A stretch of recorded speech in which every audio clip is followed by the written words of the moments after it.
Bonjour à toutes et à tous, bienvenue dans le Buzz TV diffusé sur Figaro TV. Pour m'accompagner aujourd'hui, Damien Canivez. Ça va, Damien? Super, Nicolas, impeccable. En pleine forme, et vous allez voir notre invité du jour, qui lui aussi est en pleine forme. Il tend le micro aux responsables politiques depuis plus de 30 ans, de France Info à Sud Radio, en passant par RMC ou BFM Télé. Il a fait de l'interview politique un art exigeant. Et aujourd'hui, c'est à son tour de passer sur le grill. Bonjour Jean-François Aquili. Bonjour à vous. Bonjour Merci d'être avec nous, on est ravis de vous avoir. À France Inter. Hein. France Inter, oui, 14 années de France Inter. C'était France Info, Sud Radio. Ouais, une très longue histoire. Ouais. Et vous avez passé d'ailleurs du temps dans le service public. Et il y a eu un passage chez RMC, BFM TV entre les deux. Hein. Absolument. Ah oui. Ce que j'ai dit, effectivement. Pardon. Alors aujourd'hui. Pardon de compléter le CV. Hein. Vous complétez le CV parfaitement. On parle quel bac, quelle année, vos études supérieures. On va compléter ça, Jean-François. Aujourd'hui, vous êtes l'un des journalistes phares de la matinale de Sud Radio avec l'interview politique de 8h15 dans le grand matin de Patrick Roger et également La Vérité en face entre 9h et 10h qui là est plutôt un débat où vous avez des invités sur un sujet du jour. Alors, je vais commencer par une question très, très facile. Intervieweur politique, c'est vrai que ça fait longtemps que vous le faites. Le débat aussi, mais peut-être un peu moins. Est-ce qu'il y a un rôle que vous préférez là-dedans, entre le meneur de débat et l'intervieweur politique? Si vous deviez en choisir. Je vais vous dire, j'aime tout, mais j'ai on va dire un plaisir particulier, c'est que dans la fameuse émission La Vérité en face, vous avez une demi-heure avec les auditeurs et une demi-heure ensuite... Avec vos deux invités qui viennent débattre, ou parfois, c'est le cas, un ou une auteure d'un livre remarquable que nous essayons de déployer pour les auditeurs. Ce que j'aime le plus, j'aime tout, j'insiste, c'est pas de la langue de bois. J'adore ce que je fais, j'adore Sud Radio, mais ce que j'aime par-dessus tout, c'est le dialogue avec les auditeurs. C'est exceptionnel, c'est d'une qualité exceptionnelle. Les auditeurs de Sud Radio qui appellent chaque matin et chaque jour, toute la journée, on va dire le plus de cette chaîne que j'ai découverte il y a 2 ans, on va dire les choses. C'est un moment exceptionnel d'échange. Parce qu'au fond, vous avez au bout du fil et en direct des personnes qui sont passionnées, qui sont de tous les bords politiques d'ailleurs, c'est assez intéressant, et qui racontent la vie. Et je vous assure que vous avez intérêt à être sacrément documentés parce qu'ils le sont eux-mêmes, pour essayer de répondre, de modérer aussi parce que c'est nécessaire, parce que parfois ça part un peu dans tous les sens, il faut le dire, parce que la parole est très libre sur Sud Radio, et c'est un moment que j'affectionne particulièrement, que j'ai connu sur notre chaîne. Alors sur RMC, évidemment, quand je remplaçais en matinale, j'étais directeur de la rédaction, mais il m'arrivait de remplacer Jean-Jacques Bourdin quand il partait en vacances. Il y avait une heure dédiée aux auditeurs, c'était aussi ça touche à Jean-Jacques. Et j'ai connu ça, figurez-vous, quand j'étais un petit jeune et que j'ai démarré sur Radio France Provence à Aix-Marseille. J'ai fait ça pendant des années en matinale. Et vous aviez, les chauffeurs de taxi, l'OM et tout le reste en direct. Donc il n'y a pas mieux que ça, que d'échanger avec les auditeurs. Et c'est ce qui est le plus important, parce que c'est vrai que par exemple, en discutant avec Pascal Praud, il garde un souvenir assez fort de ces années aux auditeurs ont la parole sur RTL, qu'a fait Jean-Jacques Bourdin d'ailleurs avant lui, en expliquant, il nous avait dit, Pascal Praud, cette phrase exacte, les responsables politiques, tous, devraient écouter. Les auditeurs ont la parole à un moment ou à un autre de la journée. Ils devraient écouter ça. Pas besoin de regarder les débats, mais ça... Les quelques responsables politiques qui viennent le matin dans la matinale de Patrick Roger sur Sud Radio, et ceux qui peuvent rester, parce que parfois sur certains invités, nous les invitons à rester jusqu'à, on va dire, 9h. Vous voyez, j'ai ma montre qui... éteignez là, pas de souci. C'est l'heure de prendre le cachet, là. C'est l'heure du médicament. On va vous amener un verre d'eau, Jean-François. Je vais vous sortir un cliché, la vie journalistique ne s'arrête jamais. Non, c'est vrai. Il faut désactiver les notifs. Non, mais j'aurais dû la mettre en veille. Il n'y a pas de problème. Ce que je disais, c'est que les politiques qui répondent aux auditeurs, passer le quart d'heure dédié à l'interview politique, finalement, à chaque fois, nous disent à la sortie, c'était intéressant, c'était bien, parce qu'ils découvrent, ils sont en lien tous les jours dans leur vie politique, j'imagine, sur le terrain, mais là, le contact, la qualité du contact avec les auditeurs, c'est assez exceptionnel. Et l'édito aussi, c'est vraiment un exercice qui vous plaît, parce que vous avez également cette casquette-là sur Sud Radio. Vous faites de tout, vraiment. C'est vrai. En réalité, la matinale, c'est l'interview politique avec aux côtés de Patrick Roger, dans sa tranche, si je puis dire, dans le 7-9, qu'il présente avec beaucoup d'énergie. Et mon 9-10, La Vérité en face, j'y tiens. J'ai imposé l'idée, c'est de démarrer sur mon propre édito, qui permet de poser l'un des sujets qui interpellent les auditeurs. Et c'est un exercice auquel je m'astreins, et je l'écris le matin, en arrivant. Donc c'est un exercice qui est complexe, c'est de l'orfèvrerie à chaque fois. Il faut que ça dure pas plus de 50 secondes à l'antenne. Et c'est toujours ce qui me relie, au fond, avec mon ancienne vie, mon passé, certains diraient passif, de journaliste politique. On va en parler dans un instant de votre actualité sur Sud Radio. Jean-François, ce sera juste après les news médias de Damien Canivez. Et Damien, on consacre ses infomédias ce matin à un sujet évidemment important, celui de la disparition de la plus grande star de télé-réalité en France. Loana Petrucciani, que le grand public connaissait sous le simple nom de Loana, a été retrouvée morte à son domicile à l'âge de 48 ans. Ce mercredi, en fin d'après-midi, la police municipale l'a retrouvée inanimée dans son appartement situé à Nice, à proximité de la gare. Ce sont les voisins qui ont appelé les forces de l'ordre en raison d'une forte odeur qui se dégageait de son logement. Les premiers éléments indiquent que Loana serait décédée depuis même plusieurs semaines, voire au moins plusieurs jours en tout cas. On dit beaucoup sur son état d'isolement, malheureusement. Et ça faisait effectivement une dizaine de jours qu'elle n'était pas réapparue, de toute façon, que ses voisins ne l'avaient pas aperçue. Des médicaments ont été retrouvés au sol et le procureur a annoncé l'ouverture d'une enquête pour connaître les circonstances de son décès. C'est surtout le destin tragique d'une femme qui a vécu une très très longue descente aux enfers. Mais on va vous faire réagir, Jean-François. Vous voulez réagir? Oui, sur Loana, la splendeur et la misère de la célébrité. C'est une femme que je trouve extrêmement touchante. Alors, elle a été raillée longtemps. Évidemment, elle était déjà exposée. Il n'y avait pas encore les réseaux sociaux à l'époque. Vous imaginez Loana... 2001, le Loft, donc un quart de siècle déjà. Absolument. Loana aujourd'hui. Moi, je sais qu'à l'époque, j'avais regardé les premiers épisodes sur M6 de façon... Pardon, je dis ça sans mépris, mais anthropologique, ce n'est pas ma tasse de thé. Et comme beaucoup. J'avais trouvé ça intéressant et extrêmement lassant tout de suite. Il y a la fameuse... On peut faire un peu d'humour. Bien sûr, évidemment. La fameuse tirade qui sera restée, qui aurait été la marque de cette émission de télé-réalité, c'est qui a pété. Bien sûr. Quand même, ça donne un Delphine, qui était une lofteuse, effectivement, mais il y avait qui a prononcé quelque chose de touchant. Les gens étaient attachés à ça. C'était une sorte de feuilleton, au fond, qui était très important pour eux, parce qu'au fond, ça les reliait aussi à une sorte de miroir. On se mettait devant l'écran, on regardait un peu ce que nous sommes en par effet miroir. Aujourd'hui, la télé-réalité, elle est tout simplement remplacée sur nos smartphones par le scrolling. C'est une forme d'addiction et ça raconte un peu ce que nous sommes. Ça raconte les gens, ça raconte l'ennui et ça raconte la tristesse aussi. Et je trouve en ce sens que Loana était une personnalité assez belle quelque part. Et on raconte son parcours. Elle avait remporté le Loft en 2001, la première émission de télé-réalité. C'était la toute première saison en effet en 2001, diffusée à l'époque sur M6, on s'en souvient. Et en très peu de temps, cette ancienne gogo danseuse aura vécu 10 millions de téléspectateurs pour la finale. 10 millions pour la finale. C'est des audiences aujourd'hui qu'on ne connaît plus. Alors elle a été ensuite mannequin, chanteuse, animatrice de télévision. Elle aura même participé aussi à Je suis une célébrité, sortez-moi de là. Et en 2009, elle est retrouvée inanimée une fois de plus chez elle et affirme qu'elle a été agressée par 2 hommes. Alors ses proches évoquent déjà à ce moment-là l'alcool, la drogue, les tentatives de suicide. Elle tentera de mettre fin à ses jours une bonne dizaine de fois entre sa sortie du Loft et ce mois de décembre 2013 où après avoir mélangé alcool et médicaments, elle est admise à l'hôpital en réanimation pendant 2 jours. Sa vie sera ensuite rythmée par des retours télé très éphémères, des séjours à l'hôpital, des rechutes. Elle mènera des interviews sur la chaîne Non-Stop People. On l'aura également aperçue dans des interviews sur Touche pas à mon poste notamment. La ferme célébrité qu'elle avait fait aussi. Voilà, mais elle sera vite rattrapée par ses démons.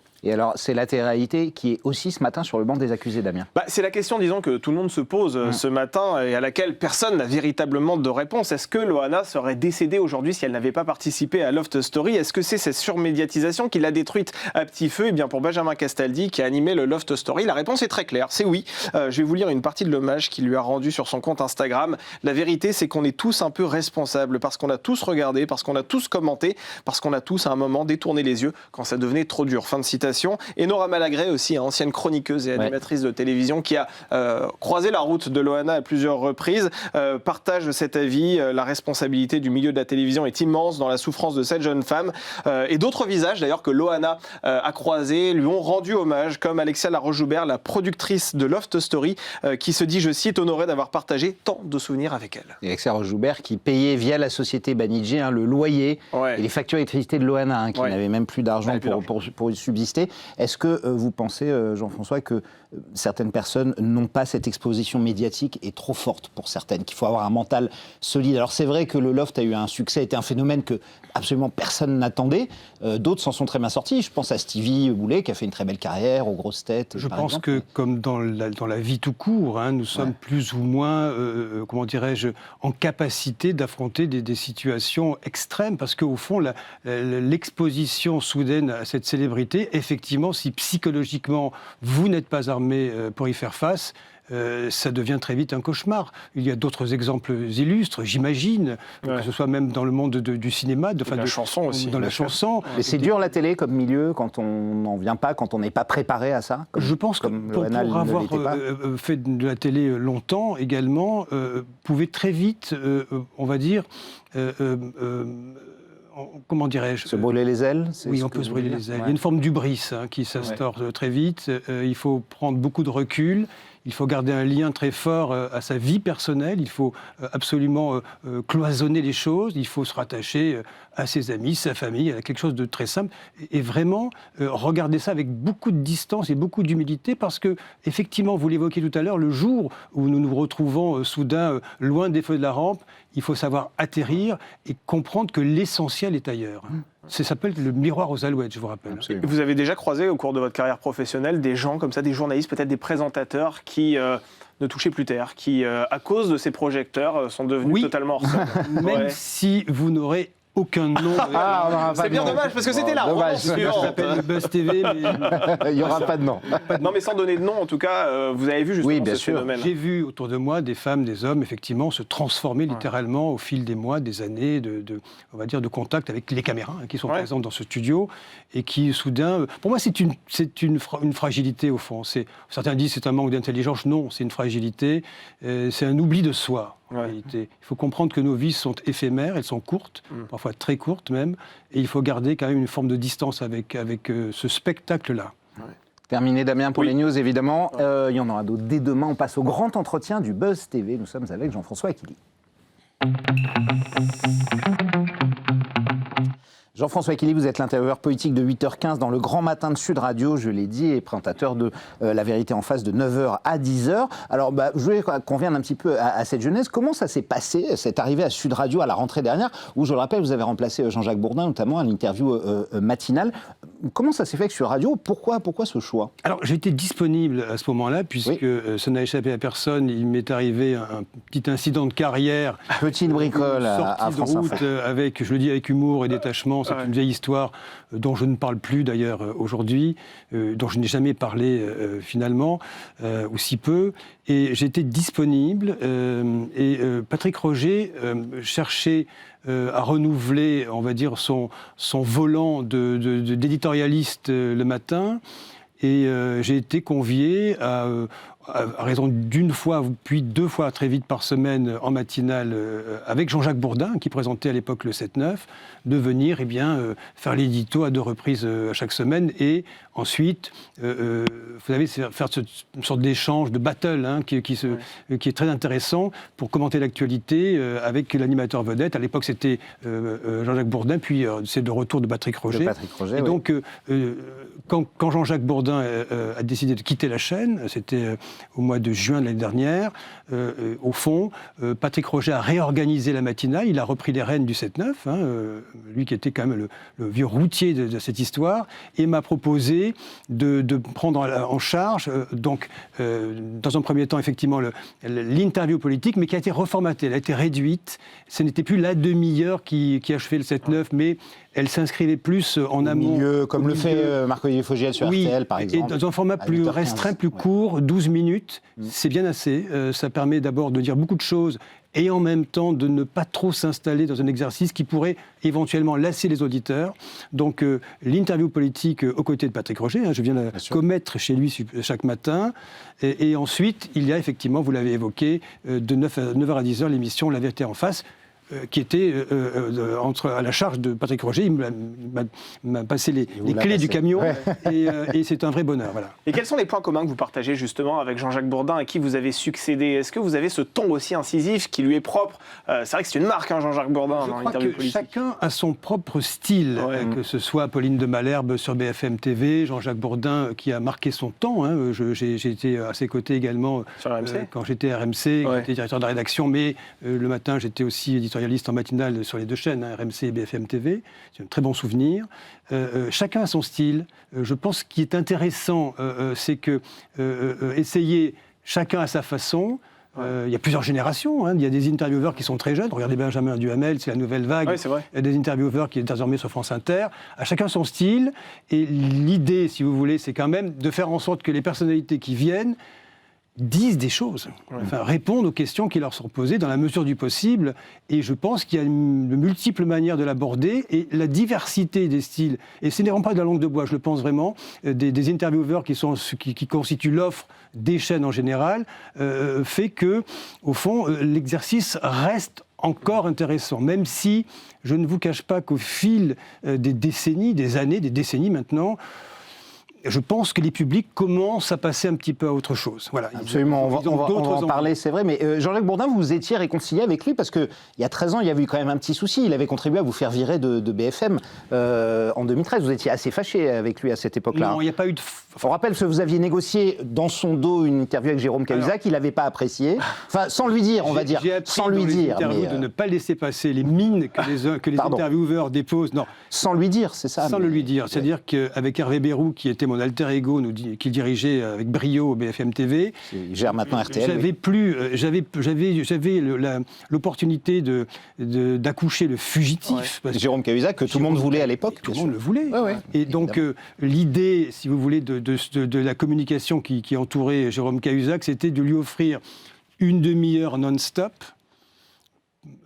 surtout qu'il n'y ait pas de Barnum à la sortie de la chaîne, donc tout le monde était sur le coup, de TF1 jusqu'aux médias de Villeneuve. Et Alain Veil, vous avez même félicité à l'époque, le grand patron du groupe. Mais vous êtes bien informé. Ben non, mais c'est vrai. Il avait fait un tweet, en même temps, tout le monde l'avait vu, mais il était très fier de votre groupe. Je ferai de vous demain le cadre qui comptera dans cette maison. Absolument. Et 2 mois après, vous êtes viré, en fait. Qu'est-ce qui s'est passé ? Ce qui s'est produit, c'est que... Alors, je vais essayer de dire les choses le plus sereinement possible. Oui. Ça a provoqué une onde de choc en interne, parce que même Alain Veil, qui dirigeait à l'époque le groupe Altis, enfin à l'époque c'était... le groupe BFM, Next Radio TV.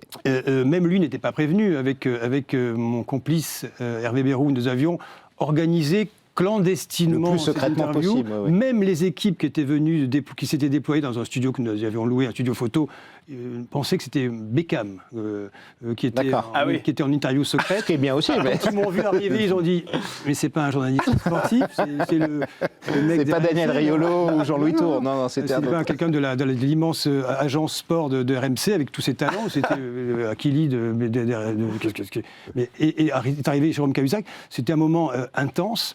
Puisqu'il a été interviewé dans les conditions du réel. C'était mis en boîte. Et l'idée, je l'avais moi exigé également, c'est il n'a pas accès aux questions, ça c'était plutôt facile, parce que le garçon est talentueux, Jérôme Cahuzac. Et 2, pas de coupe. Comme ça, on était tranquille, il n'y a pas de critique après, il n'y a pas de buzz négatif, etc. Mais c'est vrai que je me mets à la place de Jean-Jacques Bourdin, qui avait été l'homme qui avait déstabilisé le ministre Cahuzac, les yeux dans les yeux, souvenez-vous. On s'en souvient très bien, oui. Il y a eu un moment de friction. Il y a des moments de friction dans toutes les rédactions. Je dis que dans Figaro aussi, il y a des moments difficiles. Ça fait partie de la vie de l'entreprise, pas seulement de la vie des médias. Et c'est vous qui êtes parti après. Oui. Ça a provoqué une espèce de trouble et de désamour. Mais bizarrement, avec Jean-Jacques Bourdin, on s'est revus après, on s'est recroisés. Sud Radio notamment. Mais même juste après... Oui, il a dit que vous étiez réconciliés d'ailleurs. Oui, mais bien sûr, parce que c'est un garçon que j'apprécie beaucoup. L'année Sud Radio, c'était un moment exquis. J'ai eu le bonheur de le retrouver. On se marrait même en évoquant le passé. Mais je comprends que ça puisse provoquer parfois des moments de friction et c'est pas de la jalousie, certains ont dit qu'il était jaloux, pas du tout. Légitimement, il se sentait, il sentait que c'était à lui de faire cette interview. Et je le comprends, quelque part, on s'en est parlé, et c'est toujours bon de se redire les choses après, de partir en bon terme, en fait. Crever l'abcès, Et c'est vrai que vous faites des interviews politiques depuis bien des années. Est-ce que je ne fais pas que ça. Oui, bien sûr. On l'a rappelé, vous faites du débat, etc. Mais en tout cas, l'interview politique, vraiment, est-ce que c'était pas un exercice aujourd'hui frustrant ? On a coutume de dire que c'est vrai qu'ils sont tous empêtrés dans la langue de bois, les responsables politiques. Certains d'ailleurs refusent de recevoir, comme les Yann Barthès, comme d'autres animateurs. Marchal et Truchot d'ailleurs nous l'ont dit aussi, ils en reçoivent de moins en moins parce que il y a ça peut ressortir quelque chose. Je pense que l'exercice a changé déjà. Oui, ça a beaucoup changé. Ne serait-ce que les formats sur le net qui vont nous supplanter un jour. Quand je dis le nous, c'est sur les médias traditionnels. Vous prenez Legend, j'enfonce des portes ouvertes, les publics. Et je suis très surpris parce que j'ai des enfants, j'ai un ado, notamment un ado qui a bientôt 17 ans. Et les qui écoute Guillaume Play, en fait. Mais oui. Oui. Je suis surpris de découvrir qu'ils sont au courant de plein de choses. Quand je discute avec mon ami, mais tu sais ça d'où, toi? Mais je l'ai vu sur... Et hop, il va chercher les podcasts longue distance, il les écoute, ils prennent le temps. Il y a une consommation, et c'est votre sujet, j'imagine, des médias qui est bouleversé aujourd'hui. Ça se passe essentiellement sur les plateformes désormais. Donc l'interview politique du matin reste une offre nécessaire, parce que si vous l'enlevez... Les auditeurs qui disent « il y en a marre de ces politiques », et disent « mais dites-moi, pourquoi vous avez arrêté l'interview ?» Donc c'est toujours la même histoire. Je crois qu'il ne faut pas être dupe, effectivement, et c'est bien normal, les hommes et les femmes politiques, tout comme d'ailleurs ceux qui viennent de l'entreprise, des grands groupes qui sont parfois même médias traînés par des professionnels, viennent avec leurs éléments de langage. Nous, les journalistes, c'est questions-réponses, et eux, je crois que ces questions, ils veulent passer des messages, je crois, c'est ce qu'on dit. Ça, mais quelque part... C'était Georges Marchais, vous venez avec vos questions, je viens avec mes réponses, c'est un peu ça. Mais est-ce que, en même temps... Je pense que des vérités sortent, malgré tout. Je vous donne un exemple récent. Nous avions hier matin, en exclusivité, Yael Braun-Pivet, la présidente de l'Assemblée nationale. Je m'étais dit, ça va être très intéressant, parce que c'est un des personnages les plus importants de l'État. J'étais un peu sceptique sur qu'est-ce qui va en ressortir. Ça n'a pas arrêté. Elle est venue avec beaucoup de choses à dire. La minute de silence sur Quentin Noranc, notamment. Elle dit qu'elle regrette de l'avoir fait à l'Assemblée. Mais sur la candidature à la présidentielle, moi j'ai apprécié quand elle dit « il y en a marre des boys bands ». Oui, oui, c'est pas mal. Mais il y a eu pas mal de choses. Une bonne punchline. Et vous sortez l'interview en vous disant « tiens, c'est un peu une figure obligée, c'est très, très bien pour les chaînes d'avoir ces personnalités qui viennent ». Et en même temps, quand ils et elles viennent et ont des choses à dire, mais vous ne regrettez pas. Mais c'est vrai que la confrontation a toujours eu lieu, même à l'époque, on parlait de Georges Marchais, même à cette époque-là. Le respect aussi, là, on sent que depuis quelques années, le rapport s'est un peu tendu quand même entre les journalistes et politiques. C'est un peu durci. Comment on fait pour essayer de garder un peu cette confiance? On a l'impression que là, maintenant, il y a une méfiance. Alors, attisée évidemment par certains comme le RN, et je ne parle même pas de Jean-Luc Mélenchon, qui attaque les journalistes systématiquement. Il y a un vrai durcissement. Alors, François, vous l'avez senti? Il y a un changement de ton. Je rappelle quand même que les médias sont un marché, que le marché, c'est le clic, désormais. Vous avez une économie de l'attention sur les plateformes. Oui. Nous plaçons par les plateformes. Sud Radio, la force de Sud Radio, c'est justement d'être extrêmement performant sur le digital. Ouais. Ce que je veux dire par là, c'est que oui, la relation s'est durcie. Il y a eu ce procès permanent qui est toujours en cours, de connivence entre les journalistes politiques notamment que nous sommes et les personnalités, et les personnalités politiques. Oui. Il faut donc battre en brèche ce procès permanent de désamour, de défiance qui désormais se déverse sur les médias, dans l'opinion publique. Donc c'est vrai que de la part des intervieweurs, il y a une forme de durcissement. Vous écoutez Jean-Jacques Bourdin, qui était un pionnier dans la matière du ton difficile, dur. Il fallait aller chez lui, c'était chaque fois une épreuve. Et c'est vraiment un juste titre. Bien sûr, oui, il était marquant. Ce que je veux dire par là, c'est que vous évoquiez le style tout à l'heure des journalistes, au fond. Moi, je sais que personnellement, je revendique un style qui m'est propre. C'est de cultiver une forme d'empathie avec les invités politiques. Quand je dis empathie, ce n'est pas être gentil et bisounours. Mais ce que je m'impose moi-même, et je le fais, c'est le droit de suite. Qu'est-ce que j'appelle le droit de suite? C'est que vous pouvez être un intervieweur agressif, et dire, dis donc, celui-là, qu'est-ce qu'il lui a mis? Mais poser des questions en rafale, mais vous n'avez jamais de réponse. Et là, je pense que vous pouvez monter dans les tours, ça ne sert strictement à rien. Le droit de suite, c'est la clé de résolution de l'interview politique, c'est-à-dire faire en sorte de reformuler la question jusqu'à ce qu'il ou elle vous réponde. Et là, vous avez rempli votre mission.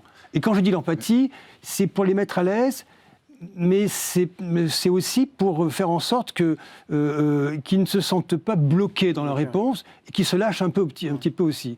Mais quand vous parlez de connivence, vous disiez, par exemple, Jean-Jacques Bourdin était très fier de dire « je ne déjeune pas, je ne dîne pas, je ne vois pas d'homme politique ». Il y en a d'autres qui sont moins, évidemment, discrets. Je pense évidemment à Patrick Cohen et Thomas Legrand qui déjeunaient avec des responsables socialistes en disant qu'ils allaient s'occuper de la campagne de Rachida Dati. Résultat, Rachida Dati a été battue, et les deux sont encore à l'antenne de France France Inter. Est-ce qu'il y a deux poids, deux mesures quand on compare, par exemple, à vous et les soupçons qu'il y a eu de votre collaboration avec Jordan Bardella, où vous avez pris la porte immédiatement? Non.